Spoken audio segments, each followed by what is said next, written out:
Morning বন্ধুরা, কি করছো? তোমাদের সামনে আজকে নিয়ে এসেছি আমি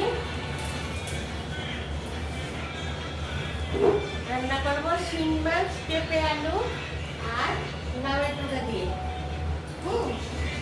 শিং মাছটাকে সবসময় নুন দিয়ে ভালো করে ধুয়ে নেবে, তো শিং মাছটা ধুয়ে ভাজা করা হয়ে গেছে অলরেডি আমার।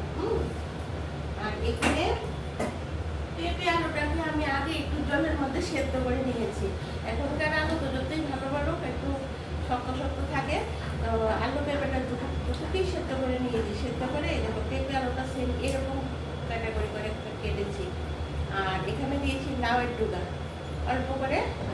এখানে শিং মাছ আছে প্রায় 10-12 পিস আছে। আর এখানে হাফটা পেঁপে দিয়েছি আর 3টে আলু দিয়েছি। এরকম করে যে যেরকম পরিমাণে করো তোমরা সেরকম করবে। আলু পেঁপেটাকে সেদ্ধ করে ভেজে নিয়েছি, সঙ্গে এই লাউয়ের ডগাটাকেও ভেজে নিয়েছি।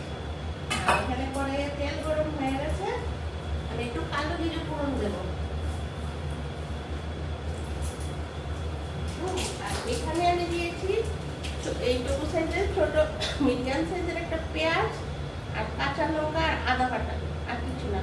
আর সঙ্গে দিয়েছি 1 চামচ জিরে, 1 চামচ ধনে, স্বাদ মতো নুন, স্বাদ মতো হলুদ।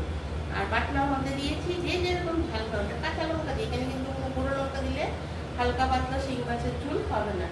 তার জন্য কাঁচা লঙ্কা, আদা, পেঁয়াজ, ছোট পেঁয়াজ। বড় পেঁয়াজ দিলে আবার ঘন হয়ে যাবে, তখন হালকা পাতলা ঝোল হবে না। আর 1 চামচ জিরে, 1 চামচ ধনে, আর কিছু না। স্বাদ মতো নুন, হলুদ। কালো জিরে ফোড়ন দিয়েছি, এখন এই মশলাটা দিয়ে দিচ্ছি।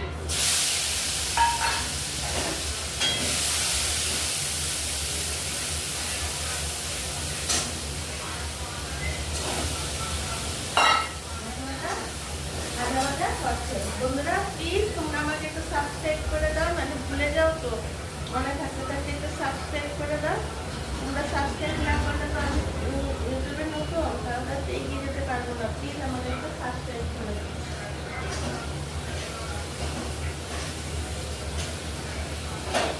এখন আমি এই যে মিক্সিটার মধ্যে জল নিয়ে রেখেছিলাম, খাবারের জল, যেটা আমি ভালো জল, সেটা আমি ছুলে দিয়ে দিচ্ছি। হ্যাঁ, কারণ শিং মাছের ঝুলটাই তো মানে অনেক